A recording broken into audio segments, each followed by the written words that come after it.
ya kufingana ya kubwakela na ba maladi wana nekomia mabe likamusu bakoluko na butu baluko na butu bamoni ote baepena na caméra bavandeli yo pour appeler kanda ou bien poli bafanatira les rois de la forêt ba inanga ba mona ke ya petit solo il faut akende goyo ko la guitare comme ça jour à comment au point on n'aura même pas parlé nani a betina na bititi aibi ba grâce au roi de la forêt d'abord na maman si des juments pas ta sala pour na yisa ba aibi ça biso que boza ba ancien il faut vous mettre devant la scène. S'il faut couvrir ses défauts, faites-le. C'est une femme, parité oblige. Nous l'avons obéi. En elle maintenant, en contrepartie, il faut appeler ça juste respect, juste considération, juste cet amour-là. Et bandit n'est pas patron, c'est pas la vie. Quand tu ne sais pas respecter les gars qui te payent, et ils ont un collègue.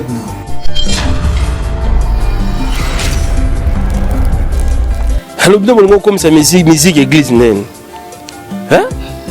Yo ati même héritier watana bazab na ya biso goga. Ndenga zonga yona yipa papa la sike wera son fatigue l'héritier ta. Na ndule ba kubetana. Mais héritier biga yona mbiaka. Mbiaka pa biga yona mwana. Mais na ndule eza normal na ndule c'est la concurrence loyale et qu'aussi là jamais aux années wana. Kambo. Nakoloba mingi te makambo na tikela ngo état major mon chef Papi Kakol a ojijango bien. So Papi Kakol na pesi mona te so makambo elobama une émission ezali ya solo mais Papi Kakol nga pesa bonne émission je crois bien ngo. Na yebi yango na tala ki yango mais tellement na za mwasi na koko répondre te faut répondre sagement. Ça va solo il faut zala vraiment bien à parce que ça sert à rien de faire du chantage à bas niveau. Oui, na kati ya wenge musique maison mère tantôt koto makaba solarate na Sarah solo koto nanya solarate nyonso comme la rabiso et puis ba fanatique ya wenge musique maison mère mais tout moni retour ya we ranson na Kinshasa Sarah solo déjà on dirait azonge déjà ma solo est-ce que koyo kana ko zalate pour bozo préparer Zénith de Paris yepé sous à moi si ba guerre d'esprit eza makasi na kati ya wenge musique c'est moko makaba leki a salé mission pour na Sarah solo lobi mabe Sarah solo pas les kazongisi mais président le roi de la forêt azomona nyonso c'était un climat où il régnait qui tango Sarah solo fanda ina ndaku tout ça il se disait des choses mais Sarah solo zongi bomona te que makaba leka soit finga Sarah solo finga mais cela ne veut pas dire que concurrence est athée donc makaba doit travailler pour que Asala Makamboko le Sarah solo et Sarah solo de son côté doit aussi travailler pour produire Koleka Makaba. Ça ce n'est qu'une réalité professionnelle. Trésor Lumière, toko tanon un dossier au Nicodème aux États-Unis. Tout le monde a déjà Nicodème Pembe na Weranson, Nicodème Apezaka, mais les lots au tozo kadena mato na biso. Au solana Weranson, au solana bureau, aux arana ba réunion, au meko éclairci bisono par rapport à Nicodème po bate belé, ba comprendre la position a été. Mais les États-Unis tout le monde qui est pe azaki na Weranson. Na habité position Nicodème, à longue maison mère ou bien à Fandi na ekuna zelara Zénith de Paris bendengen.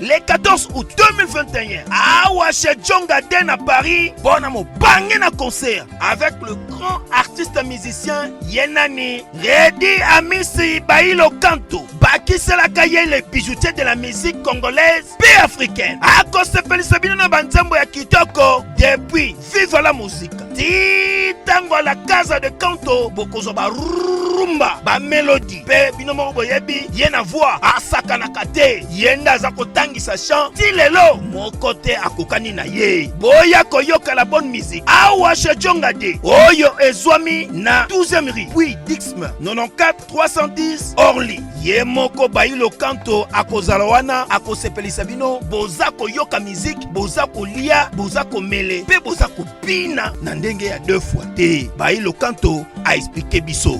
Bonjour, c'est Redi Amissi, je vous invite le 14 août chez Djonga 2 à Orly. Venez savourer de la bonne musique, surtout les fanatiques de la bonne musique, n'hésitez pas. De 23h jusqu'à l'aube. Oyoki omoni ondimi kozanga te kolinga kutu te babetolo lisolo pour le 14 août 2021 et kozala somo awa chez Djonga 2 na Paris. C'est naturel. Non, c'est trop fort. Bonjour mesdames et messieurs, bonjour encore à tous les Congolais de partout. On est au la biso na Elenga Congo TV, chaîne Moko, na kati ya République démocratique du Congo, oyo tobengaka YouTube, RTNC, il y a YouTube, Tolo Barabongo, Elenga Congo TV. Merci vraiment. Na babone nyonso oyo bomesana kopé sa biso confiance. Na musala otozali kosala, kolukabino vraiment ba actualité pour SPLISA, le Congolais de tous les partout.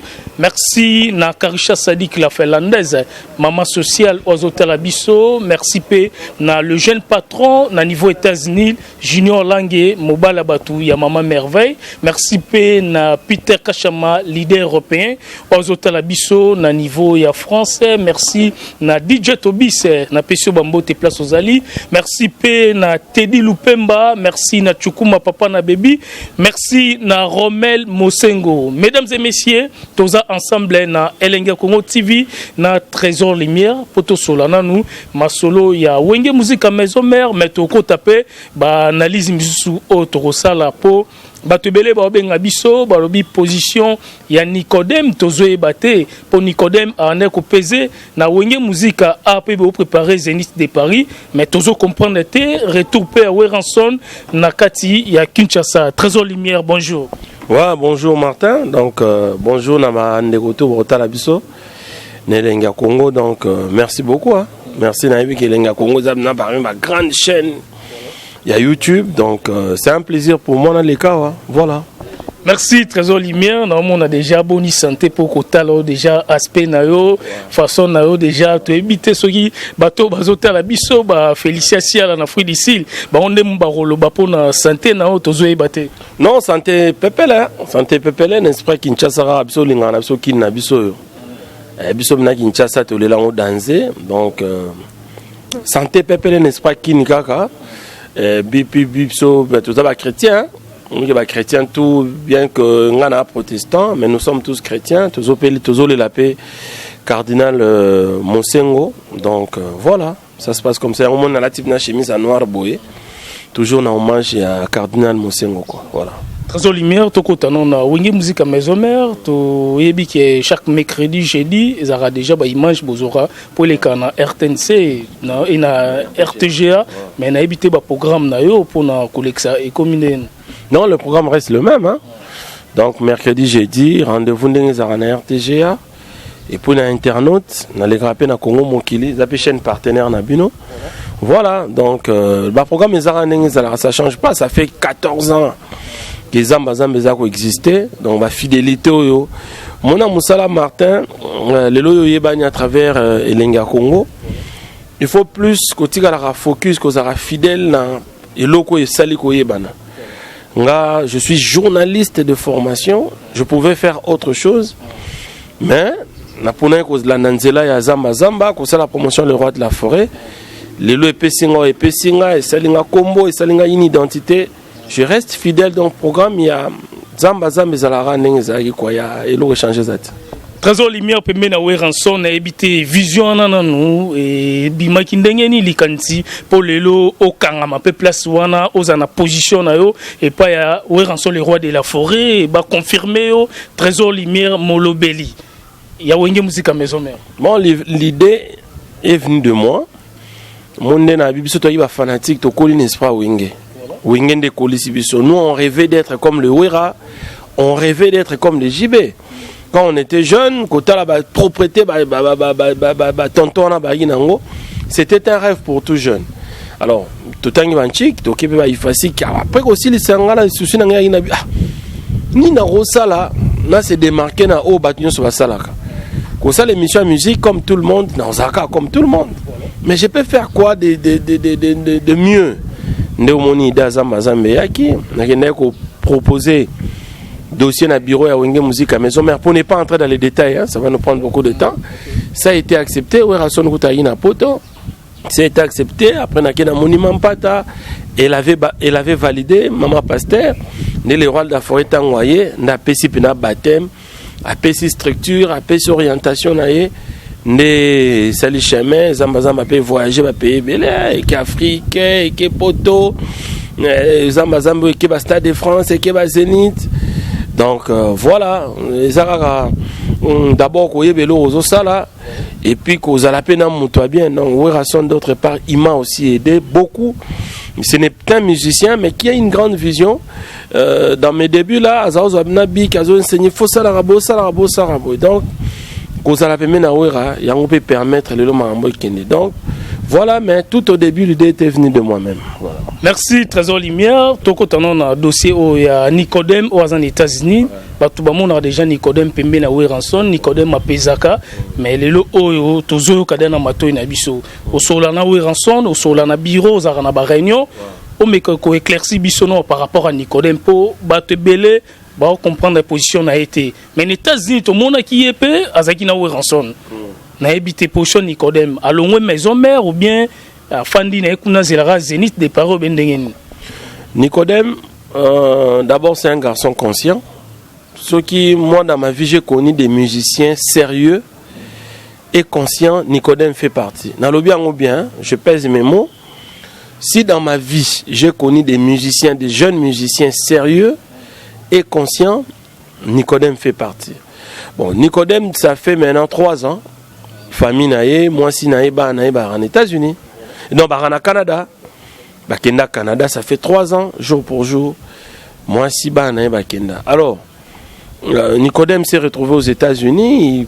C'est long, hein, je n'ai pas de précision, mais il a été déclaré par moi Naïmo Abotamaïkouna. Il fallait qu'il se présente pour des raisons administratives. En ce moment ici, je pense que Nicodème est en Canada pour ça. Alors, oui, maison merte. Ce qui est la démarche administrative n'a essayé avant. Alors, il y a rejoindre le groupe Kinshasa parce que tout ce qui s'est fait ici, Nicodème a ébinango. La chorégraphie, nous sommes salamment à Nicodème a ébi parce que préparation Zénith, ça fait 6 mois que cela est fait. Donc, normalement, quand on a déjà le 12 juin, le programme est décalé. Donc, chacun on se pour le 17 septembre. Donc, tout ce qui s'est fait, Nicodème a ébi en haut. Ce qui va démarche administrative, et s'il y a temps, à partir à Kinshasa. Mais ce qui est tard, peut-être à corriger la Zénith. Mais ce qui est à mon anité, jusqu'à ce que Nicodème a sali déclaration, mon hôtel le bagalongwe, to le baté qui a longwe, et to le balongwe sur base de quoi. Donc, Azana contre-temps administratif, ou ça en Canada, un jour ou l'autre, il va toujours nous rejoindre, il n'y a pas de problème. Trésor Lumière, baguerre d'esprit, na kata wenge musique maison mère, tantôt koto makaba solarate na Sarah Solo, koto nanya solarate, nyonso comme l'arabiso et puis ba fanatique qui a wenge musique maison mère. Mais tout mon retour ya Weranson à Kinshasa, Sarah Solo déjà, on dirait azongel déjà ma solo. Est-ce que koyo kana ko zalate pour bozo préparer Zénith de Paris. Yepé sous azamwa si baguerre d'esprit eza makas na kata wenge musique. Wenge Musique à Maison Mère Zabon, c'est un grand groupe. Werason, c'est un grand leader. Il y a ça là qui est fort à Sangesa. Mon musique, mutuna mutawuti na banda kuna bango, outi na ba éducation na ye.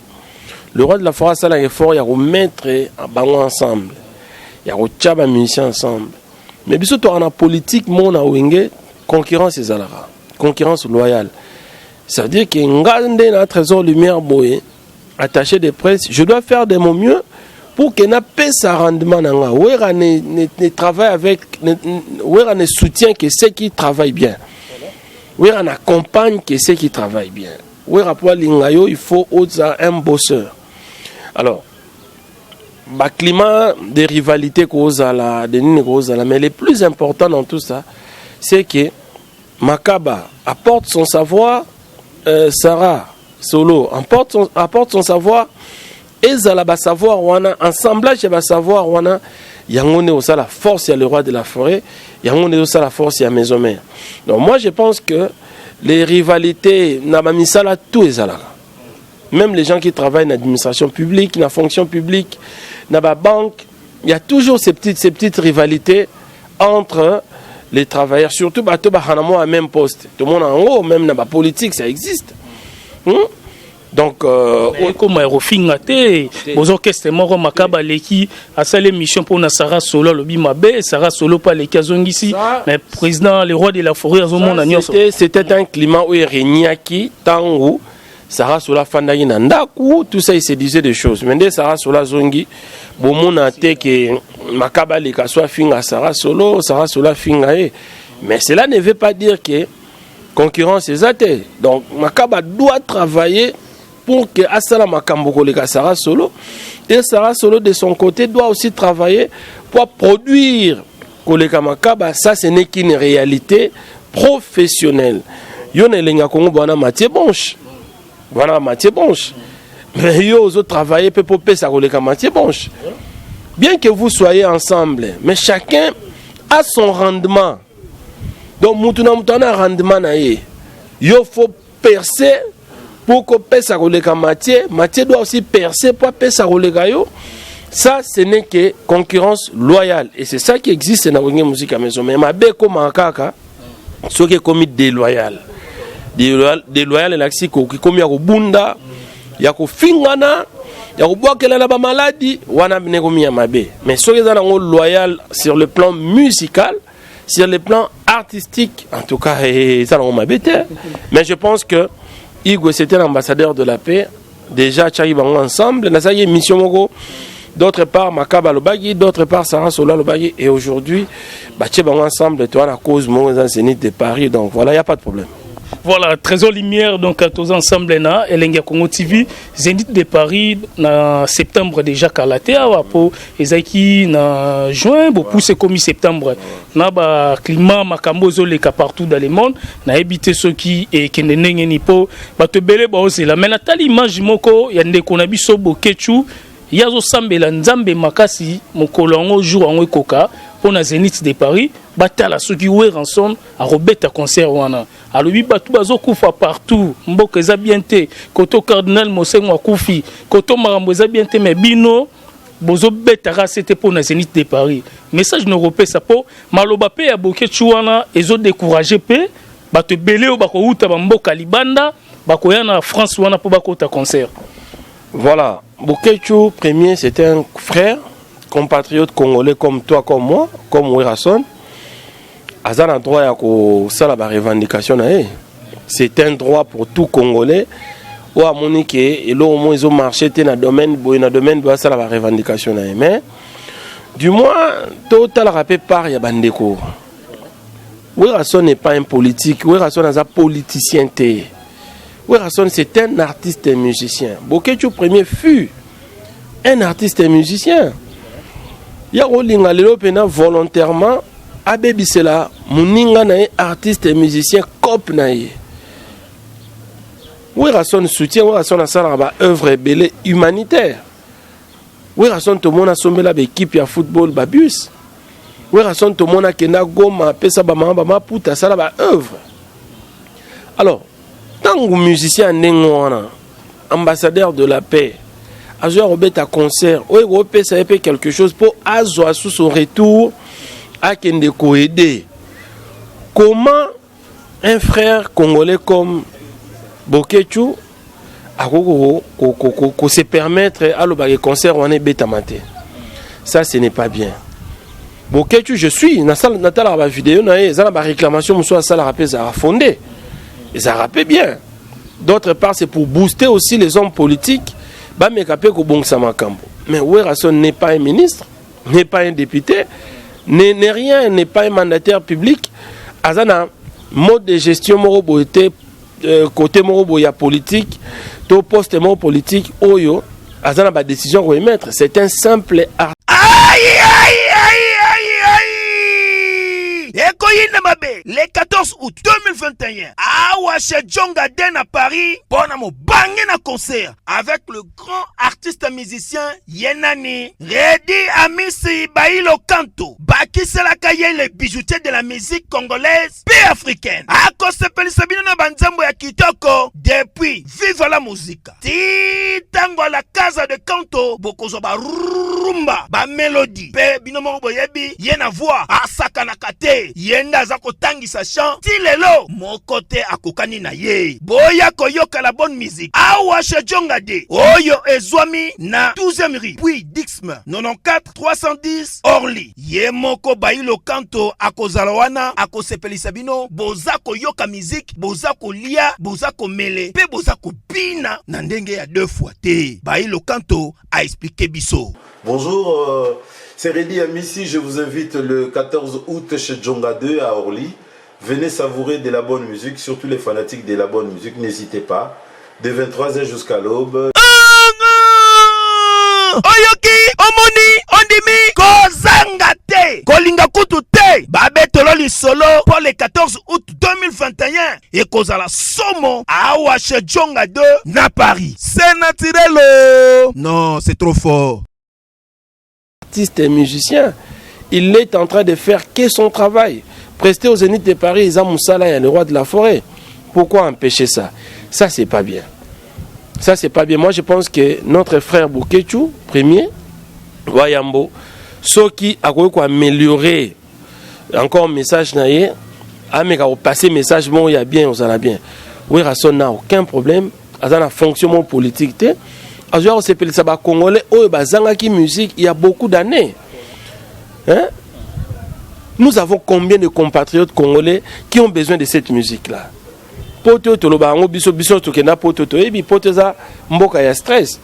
Les gens travaillent beaucoup, tout ça. Quand même, ça a besoin de divertissement, on a besoin de détente à travers la musique qui a sonne. Alors qu'au privé, bango yango, parce que moko, tode ya ba congolais, ba lingé loroté, moi je trouve que ce n'est pas bien. Ce n'est pas bien. Ceux qui ont qui personnellement, mais n'empêche pas aux autres qui ont besoin de venir écouter cette musique-là, Baya.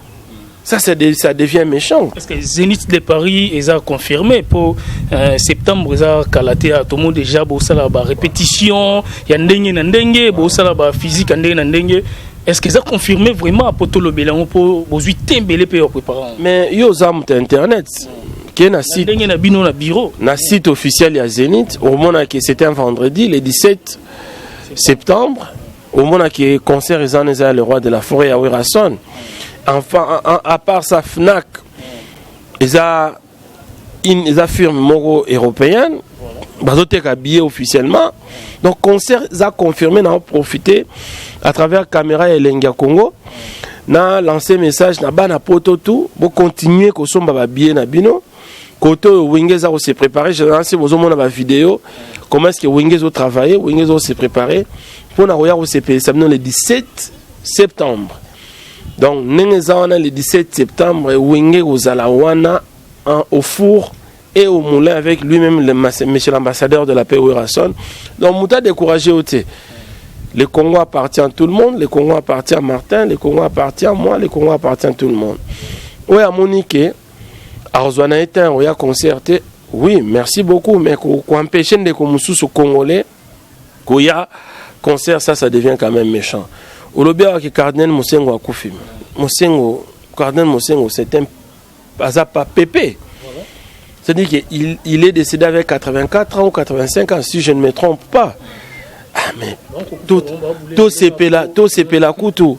Cardinal Moussengo a confié encore au-delà de 80 ans. Bon, Bandeko va à 60 ans, à 50 ans. Pourquoi est-ce que toi, attribues à mort nyonso, toi responsabilises à mort nyonso, pas à bateau? C'est quand même méchant. Nous tous là, toi et Bimoukote au Koufate.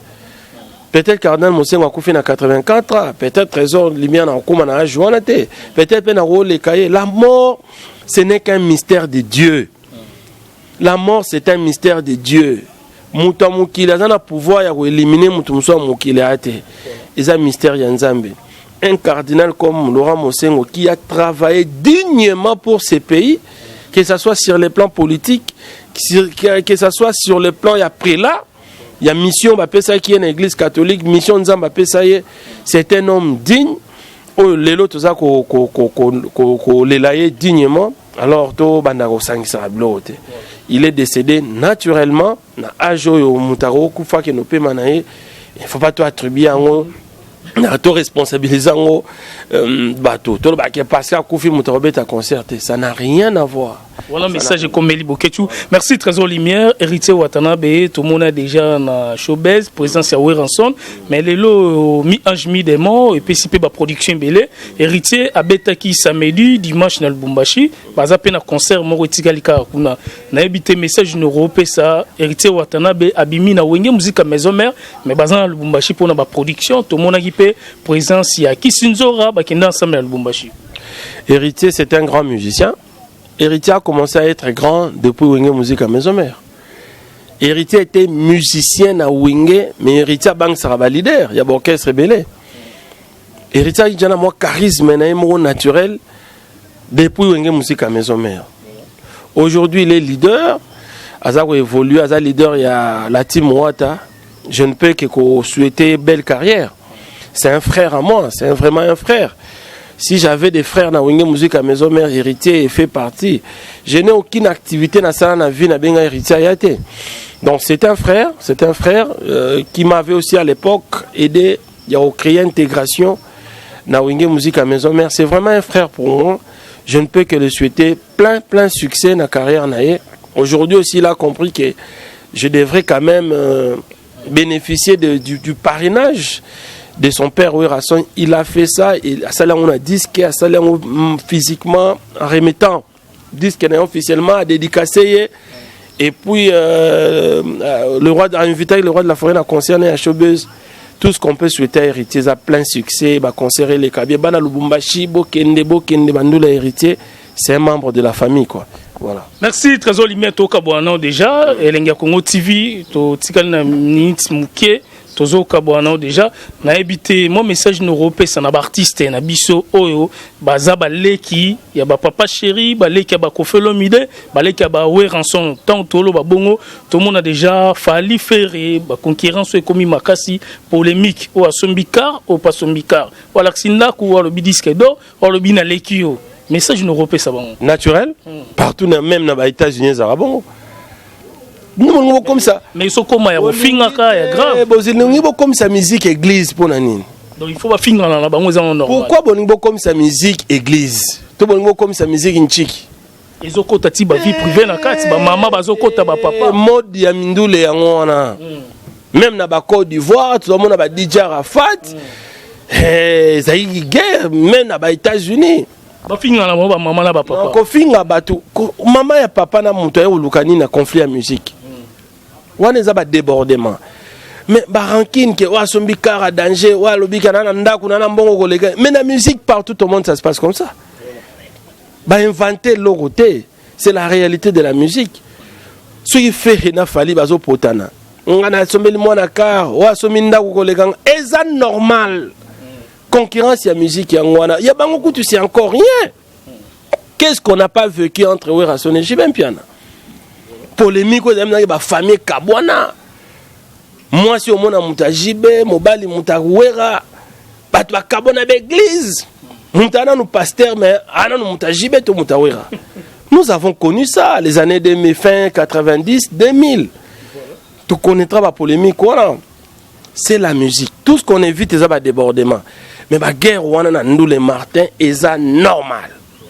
Dans ce moninga bi na leki moninga est ça normal. Donc, comme ça, on est promené partout au monde, place aux cultures, et même dans le Nigeria et la. Donc, Pisquoire coûte baba ma passa. Les deux Pisquoire baba ma passa. Mais bakabona. Est-ce que on dit mamna baba ma passa babima jour mongo? Mais bakabona. Alors, bien comme ça musique église nen. Hein? Yo ati même héritier watana bazab na ya biso goga. Nenga zonga yona yipa papa la sike Weranson fatigue l'héritier ta. Nandule ba betana mais héritier bika wana mbiaka pa bika wana mwana mais nandule eza normal nandule c'est la concurrence loyale et qu'aussi là jamais aux wana et puis photo lingeza la bongo pour matsape culture en ya mboka to comme ça un problème c'est normal. Merci mesdames et messieurs to comme na suka ya émission na biso na habité bambote na batunyo so batalo partout dans le monde mbote pena yango donc na so pesa le boss Steve Lufalanga Yé tozo bengi l'héritier du trône. Nakamfou Foulom de 2 trophées. L'invité d'honneur de Werason à Zénith de Paris, le boss Steve Lufalanga. Merci beaucoup Naye. Et puis à Sombeling un peu voiture. Donc à Sombeling un peu marque X. Le boss Steve Lufalanga. Merci beaucoup na voiture au Sombeli Trésor Lumière.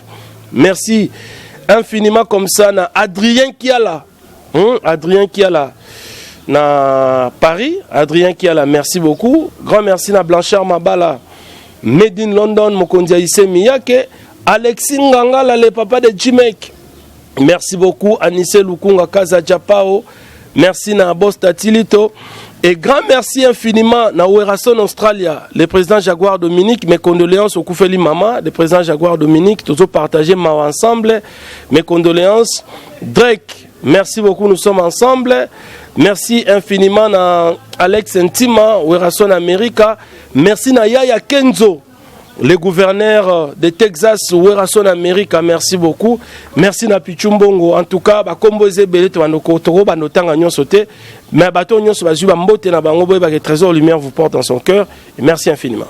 Merci Elenga Congo TV, merci na Tracy Mbelenga Pro, merci na Glody Diasuka, la mignonne, joyeux anniversaire Glody Diasuka, merci na Karisha Sadik la Finlandaise et maman sociale aux Otalabiso, merci na Junior Lange, na Peso Bambo te place aux Ali, merci pe na Nadege Ikimana, na Peso Bambo te place aux Ali, bozala branché na Elenga Congo TV. Peter Kachama, leader européen, Peter Kilumbu, na Peso Mbote, Botika Malam.